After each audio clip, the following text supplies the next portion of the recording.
for all of us. It's about predicting where the consumer is going and getting half of it right.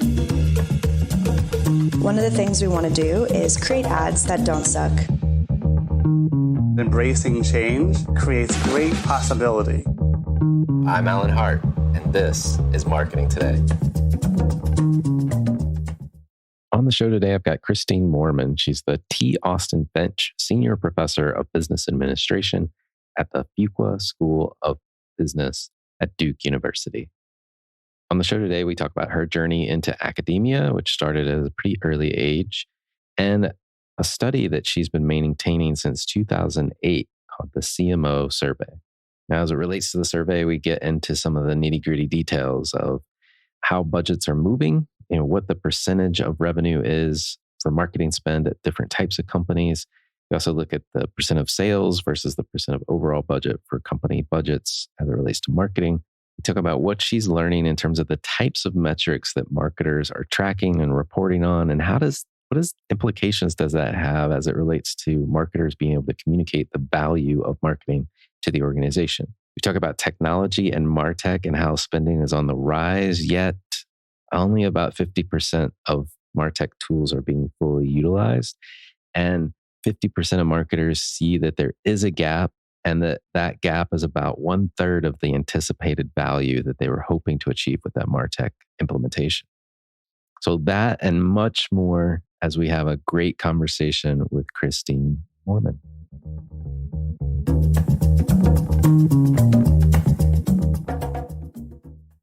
Christine, welcome to the show. Thank you, Alan. It's a joy to be here. I really appreciate the invitation. Yeah, I have consumed so many of your research reports. I can't even count at this point, but so it's always nice to talk to the source.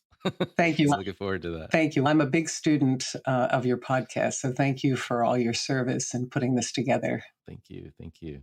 Before we get to talking about like your journey and getting into the data, if you will, I have to ask you, I hear that you are a crackerjack event ticket salesperson, and I have to know this story. It is. I think it's a good story, and the story takes me back to when I was in high school, and I was a member of an organization called Junior Achievement. And for the listeners that aren't aware of Junior Achievement, this is an organization that's dedicated to teach young people about the free enterprise system. And they do that by actually helping the students form companies. You sell stock, you develop products, you sell the products, you keep all the books. So you really run a full business. And at the end, you return a dividend if you make money to your stockholders. And in part of the Junior Achievement of Greater Cincinnati, which is where I grew up, at the time, they had a series of trade fairs, which was a big citywide event where all of the companies would come out and sell their products to people who would come and purchase them. And there was a competition to sell tickets to that event. And we had a 4-month period, and I ended up selling 5,000 tickets to that trade fair, which was probably twice or 3 times as much as anybody else in the organization. And it was a real achievement for me in the sense that I was able to win a scholarship to college, a 4-year scholarship to college, in part because of that, and a series of trips. And I learned a lot of lessons, too, as part of that process. I mean, it's amazing. Selling 5,000 of anything is something to be beholden.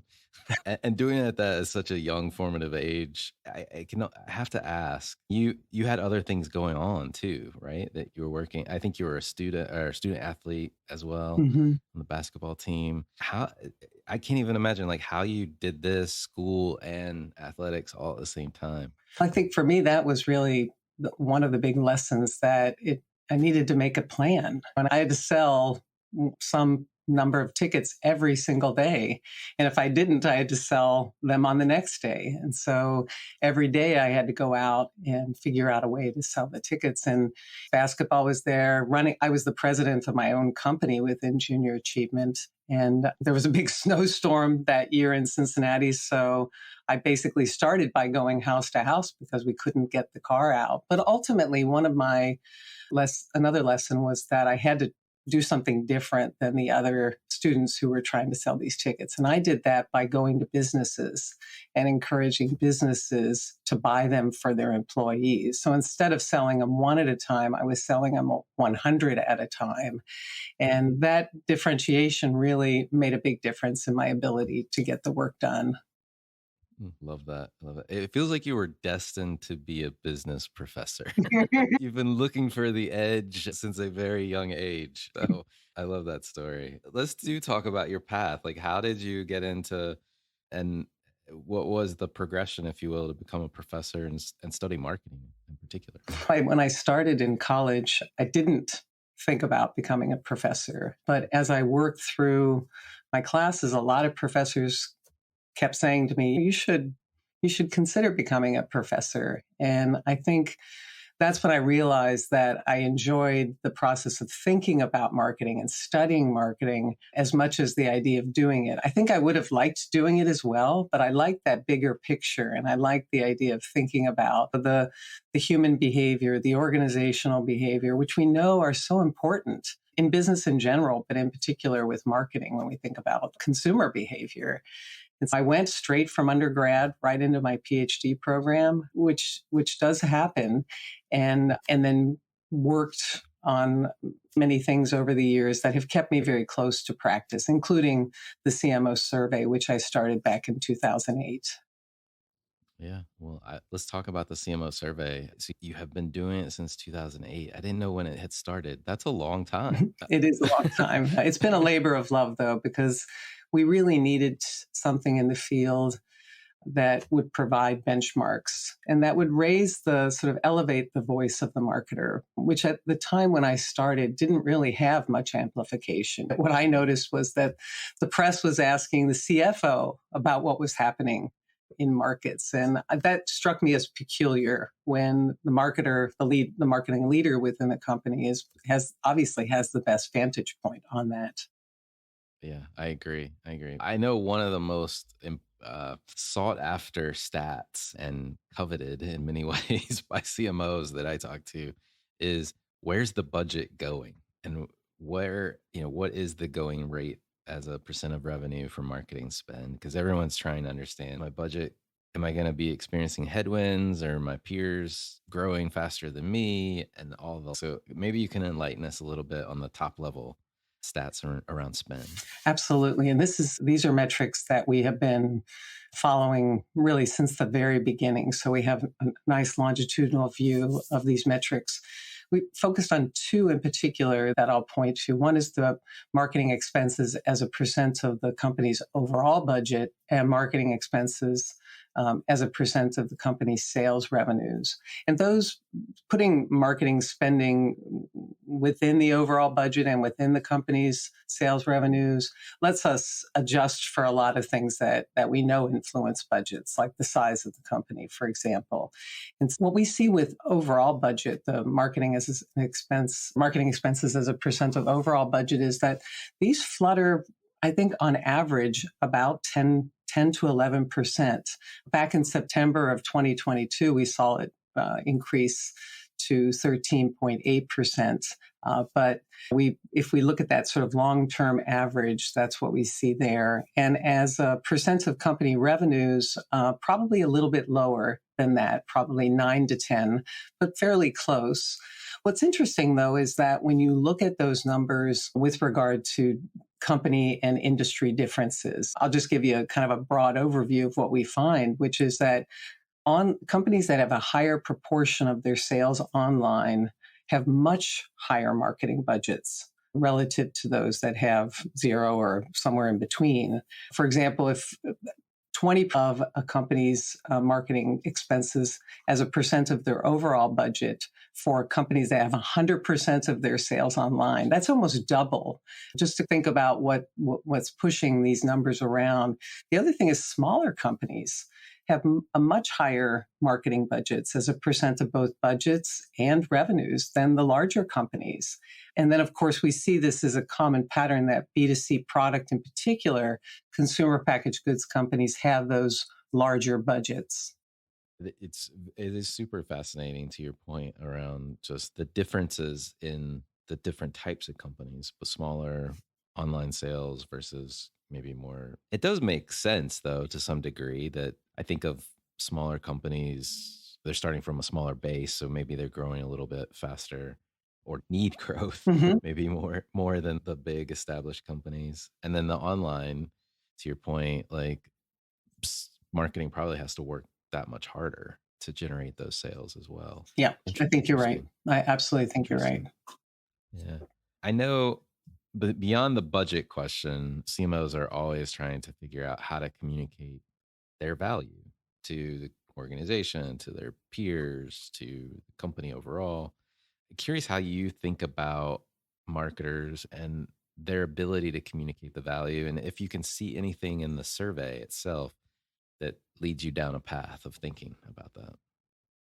I think marketers are getting better and better at communicating their value. We see this in many different metrics as part of the CMO survey, the kinds of tools that they're using, their ability to make more attributions, their willingness to run experiments to extract the attribution of, be able to make stronger attributions about marketing. All of those are very positive.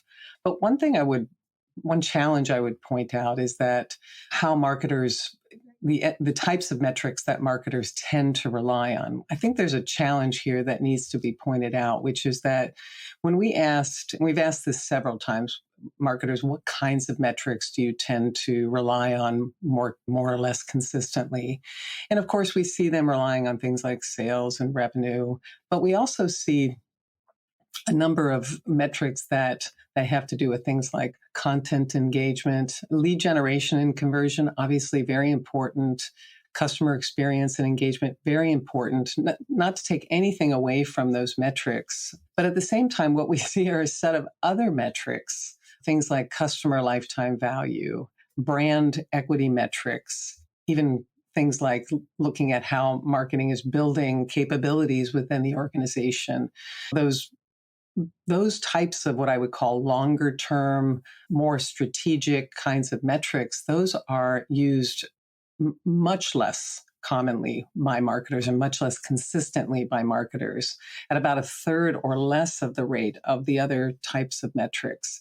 Now, we don't really know what that optimal metric use is, but one thing that's clear is that when marketers rely on more, you could say, shorter term or more tactical kinds of metrics, they're really saying that's what they can contribute to the organization. And just to make that point clear, there's a book that some of your listeners may have read when they were in college. It's Marshall McLuhan. He has this phrase within the book, the medium is the message. And what he means by that is that the medium that's being used to communicate, it says something important, and it influences the message that it carries in really important ways. And in some ways, what I think when marketers are using these shorter term metrics and more tactical metrics as opposed to more strategic and longer term metrics, I think that is influencing or saying something about what they can contribute. In a sense, the metrics become the message about the value of marketing. And it's important that marketers also focus on those more strategic, those bigger picture kinds of longer term kinds of metrics that will provide a message about their ability to contribute across the enterprise, not just with a digital marketing campaign or content engagement, these kinds of things.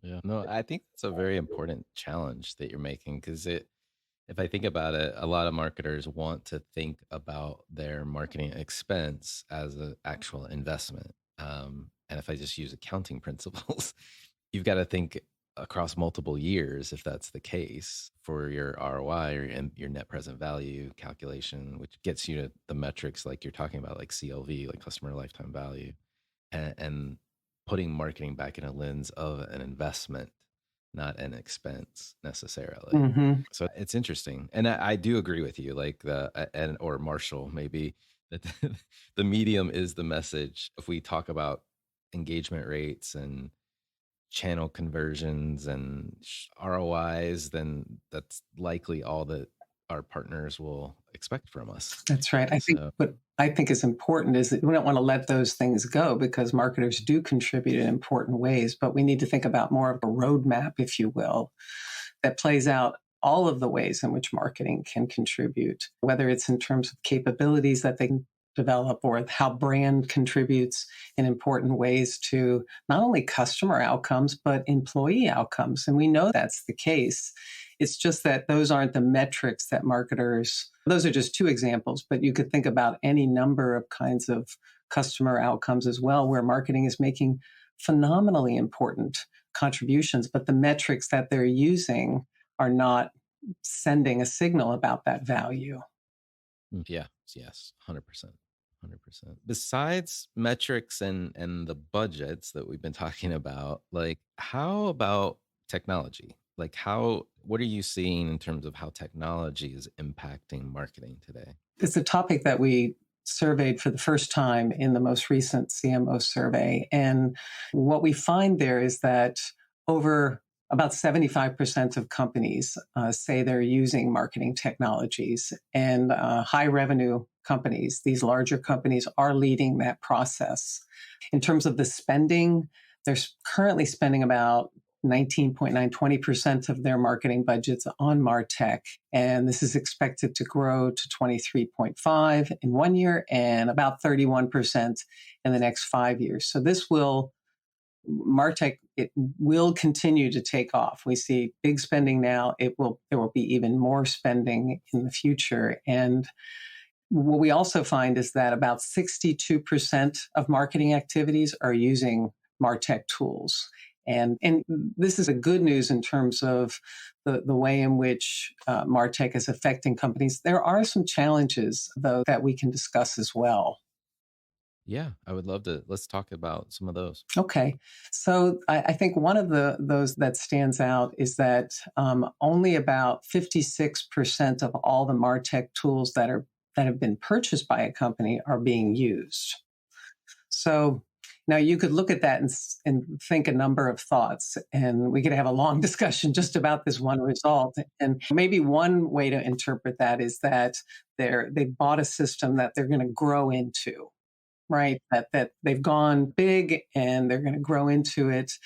The other more cynical view is that they maybe overspent. They went too big and now they're not getting as much usage out of the tools. And I suspect there's a little bit of both associated with this, because one of the things that we also see is that marketing leaders are reporting that their biggest challenge with MarTech, one of their biggest challenges, is hiring staff to manage these tools and retaining talent in this area. It's a difficult area. And so the systems may be in place, but they don't really have the people to be able to extract the full value from that system. The other thing is integrating MarTech across the different data systems in the company and creating more of a cross-enterprise strategy, which is really important for these digital systems. And I think that these challenges are contributing to this sense that MarTech is only having a sort of a moderate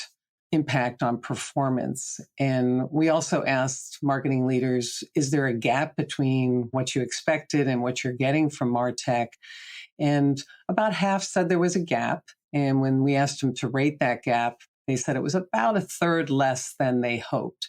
So there is a bit of this gap that needs to be made up. Maybe it's a people, maybe it's just this very classical gap that we tend to see, which is spend versus use. Companies spend on something, but then they have to work through a kind of a journey of their own to make sure that they're able to use those systems that they've spent money on. Yeah. Talking to tons of CMOs and friends and situations that are CMOs, I just said, I think a lot of them, there's a sobering effect after the honeymoon of buying tech stacks wears off, which is, oh, I have to actually put muscle against making this work.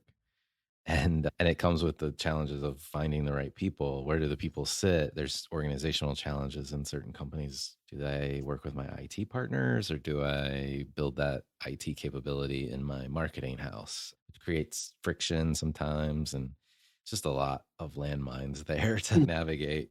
And then the other thing I think that you highlighted is the gap. I'll state my age. I was around when CRM systems were boom. That was early in my career. And I lived through 2 failed CRM implementations. And I think the same thing could be applied now. We started with the big shiny tech because on paper and in demos, it solves all our problems. But then you get it there. And if you didn't have a strategy for how you were going to use it and how it was going to be connected into all the facets of the company, to your other point about how it connects to other systems, you're setting yourself up for a lot of challenges at a minimum.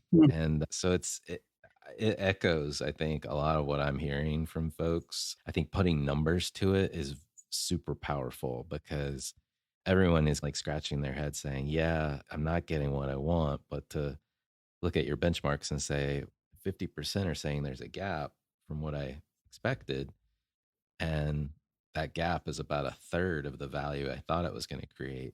That's a big challenge. That's money that we're leaving on the table as marketers. So. It is. And I think that to go to your point about the failed CRM systems, that I think we often forget how that any marketing strategy is, especially one that involves change at such a high level, is really, it's important to think about it as an organizational change process. We need to work through helping people understand what this is about, the value, how we use it, why cooperation is necessary. It is really an organizational change. And we know how hard that is for most organizations, whether it's CRM or MarTech or becoming market oriented. There's a lot of work that shows that any of these kinds of change activities are very challenging, but that's where the marketing leader can really shine and show their organizational savvy. But that takes time and a strategy in and of itself. No, for sure. These have been fascinating stats. Thank you for continuing to do this survey. It's super valuable information. Now, before I let you go, I want to switch topics a little bit. And you had shared writing that you'd done on DEI efforts. And I think it seems that DEI investments have taken a hit in the recent times, or at least you're starting to see maybe some declines out there. And I'd love to know, as you look at data that you're looking at or studying this issue, like what's going on in your mind? How do you think we can get more from these efforts in general?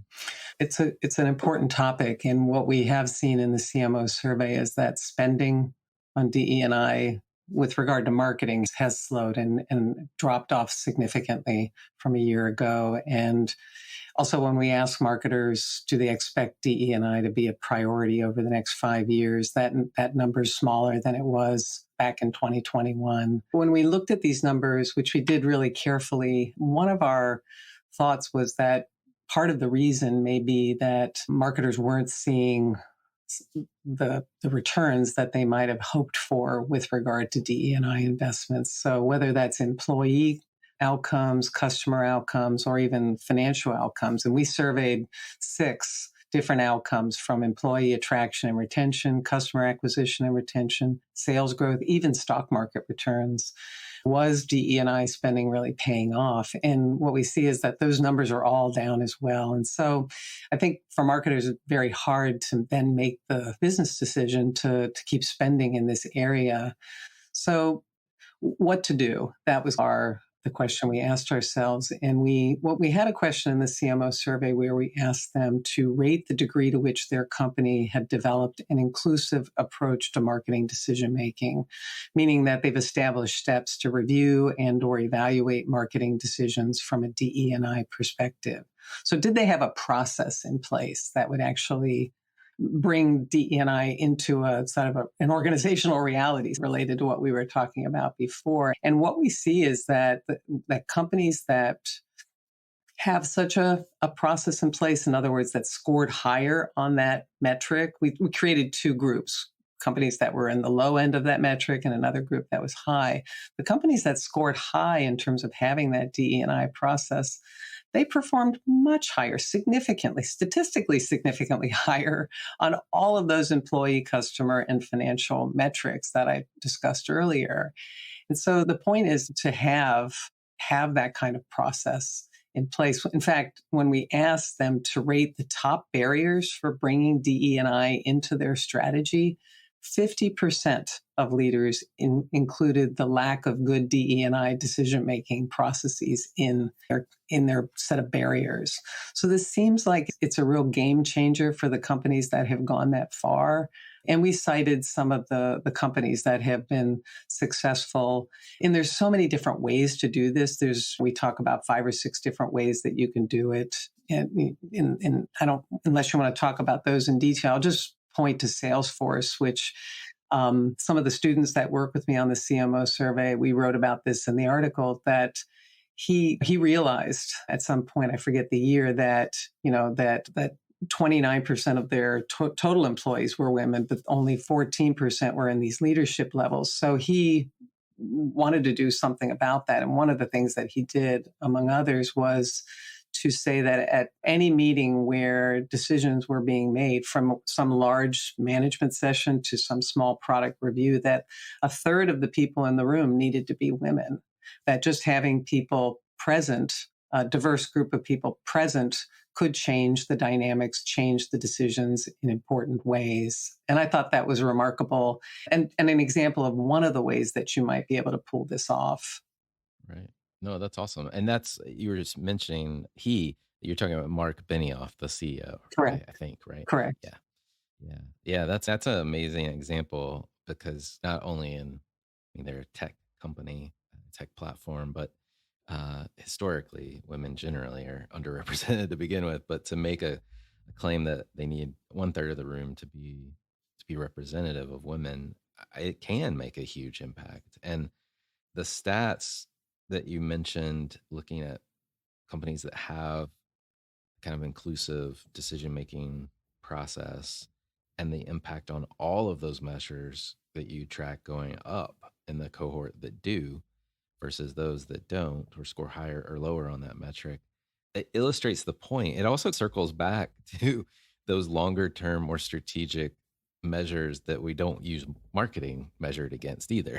That's true. It's true. And I think the one thing that I've spent a lot of time in my career thinking about is the idea of having good process and good capabilities for marketing. And I think sometimes we don't put enough emphasis on establishing a routine, a repeatable routine that enacts marketing in a consistent way within the organization, that we can actually get way up on the learning curve. And whatever it is, whether it's DE&I or some digital transformation, it's important to think about building these repeatable processes that are very deeply embedded within the organization.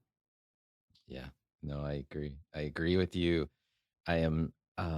I think it's interesting, as I have so many of these conversations with CMOs and do these interviews, the number of folks that I have recently interviewed, I'd say over the last couple of years, that have not that you have to, but they have an engineering background, and the way that they think about engineering their marketing organization is very systematic.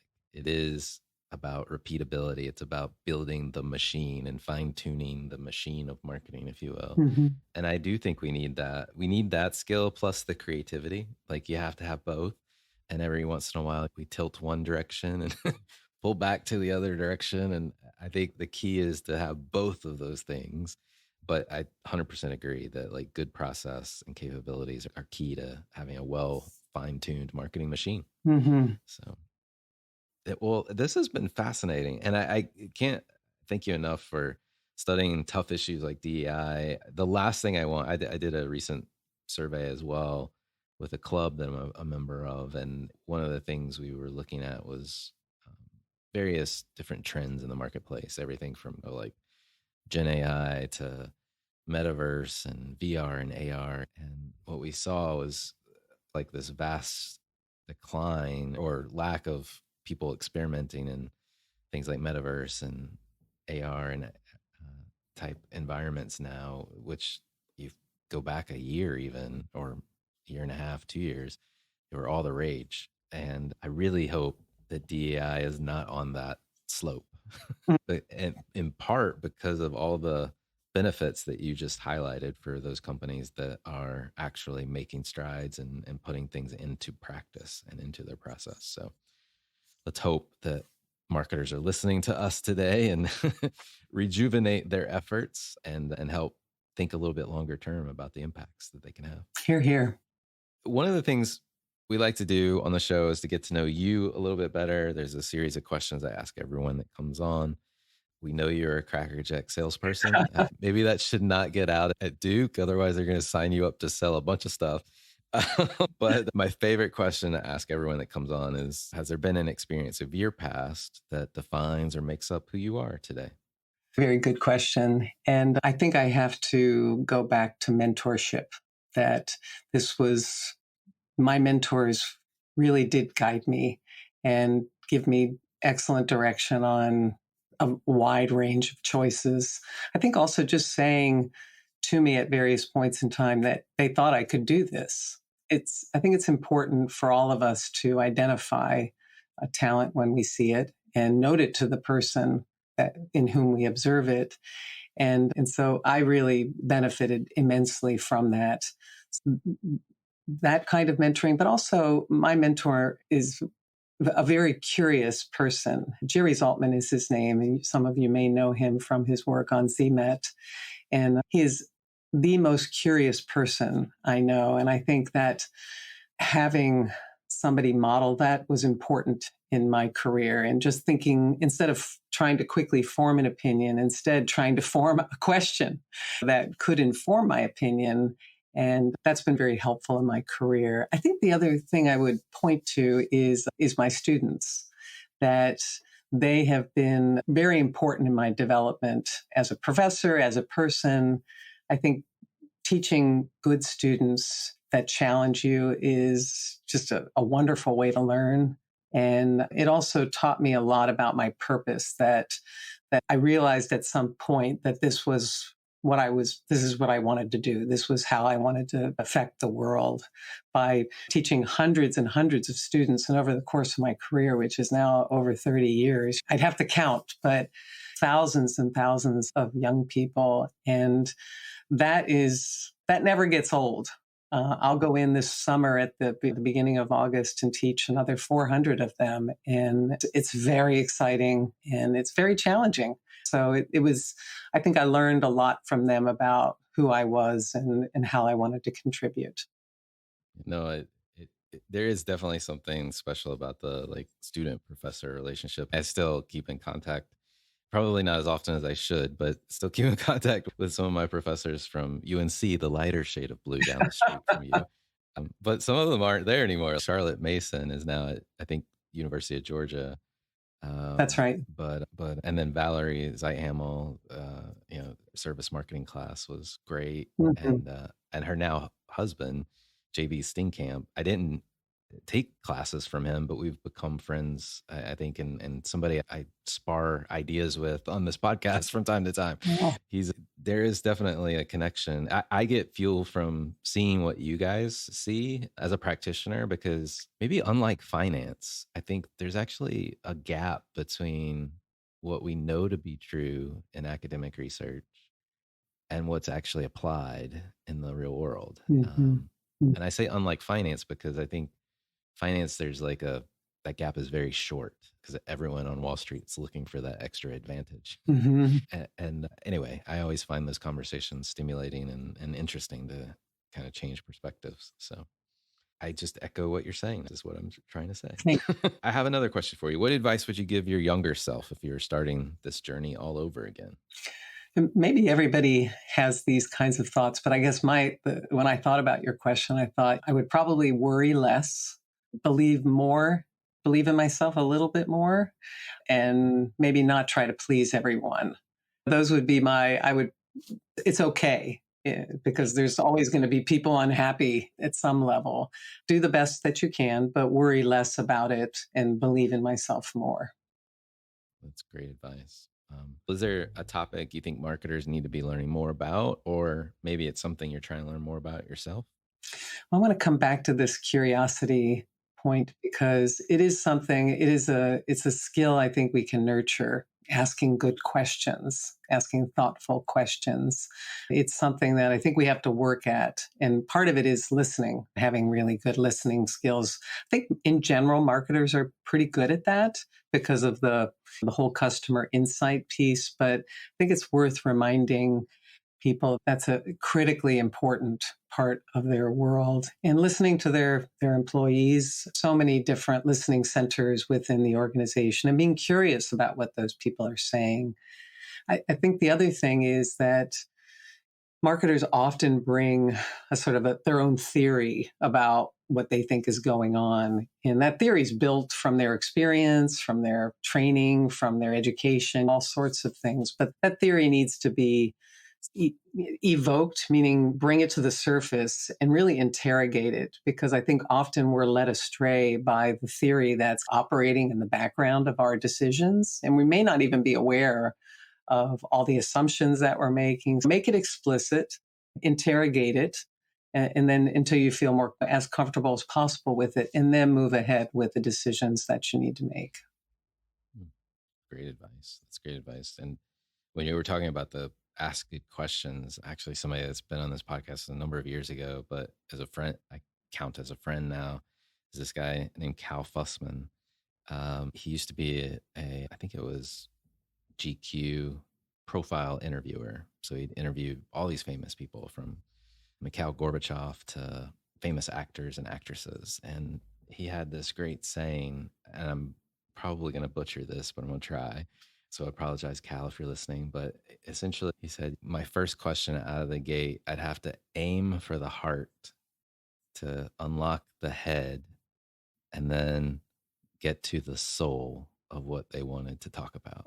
And I always thought that was interesting because he has this famous story. You can find it actually on probably a TED Talk somewhere, but about interviewing Gorbachev, and only having supposed to have an hour and a half. It gets cut down to 5 minutes. He's like, 5 minutes can take me, the translator, just 5 minutes to translate my question into Russian. So he'll answer it. And he ended up asking this really silly question, to be honest, like about his father and growing up in Russia, and what lesson he taught him that led to where he was. And that question opened up a door where Gorbachev didn't want to stop talking to him. He spent an hour and a half or plus, I think, with him after it was all said and done, despite the publicist's concern that they were going to blow up the schedule.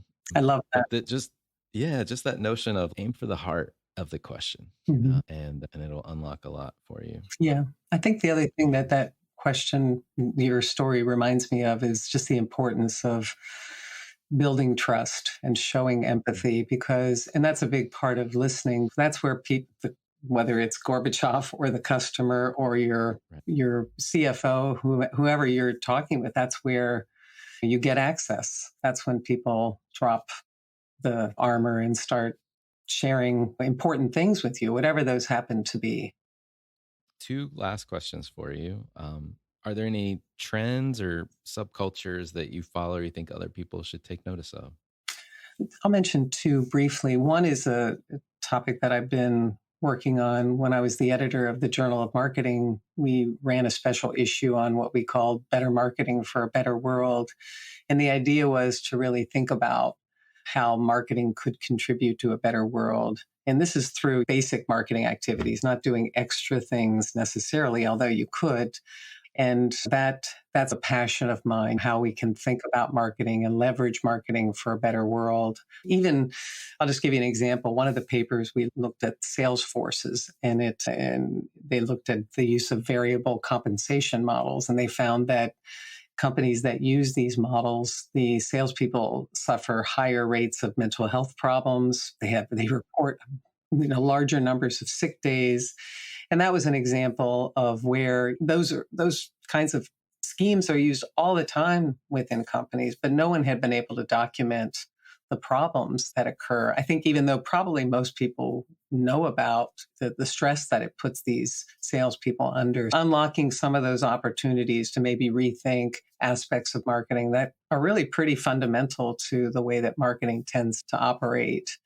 So that would be one. I think the other is that I'm coming more and more to the view that it's important for people to have some kind of disciplinary training, and whatever that happens to be, and if it's in biology or child psychology or statistics or whatever it happens to be, but to really go deep into something and then to have their marketing training on top of that, whether it's through an MBA program or some other means. I think that's a powerful combination because it allows people then to align with an industry where they can contribute in a deeper way and leverage, where they can also connect with the people who are, at the workbench, whether it's the doctors or the researchers or whoever is engaging with that particular disciplinary area. So that's just one thing I would point to that I think is increasingly important, especially as the world becomes a little bit more specialized. That combination can be really powerful. I like that. Last question for you. What do you think is the largest opportunity or threat facing marketers today? I'll point to one opportunity that we also talk about in class quite a bit, which is the idea of transferring knowledge across industries. So you think about, what does Disney do really well? What does Salesforce do really well? And how can we move some of those ideas and practices across industries? We're often, I think, leaders don't look outside their own industry, but there's a lot of interesting, powerful things going on with unique business models, unique practices, just ways of approaching marketing that can easily be transferred across industries. So I would say open up the blinders a little bit and look and study these other industries for opportunities to learn best practices. No, I agree. And if you don't, here's the threat. So that if you don't, consumers operate across categories. So their expectations are raising with the best category experience that they have. So if you're a laggard, watch out. Exactly. Christine, thank you so much for coming on the show. It's been fascinating, as I knew it would be. And you're always welcome to come back. Thank you so much, Alan. I've enjoyed this very much. It's been a pleasure to talk with you. Hi, it's Alan again. Marketing Today was created and produced by me with post-production support from Sam Robertson. If you're new to Marketing Today, please feel free to write us a review on iTunes or your favorite listening platform. Don't forget to subscribe on marketingtodaypodcast.com and tell your friends and colleagues about the show. I love hearing from listeners. You can contact me at marketingtodaypodcast.com. There you'll also find complete show notes and links to what was discussed in the episode today, and you can search our archives. I'm Alan Hart, and this is Marketing.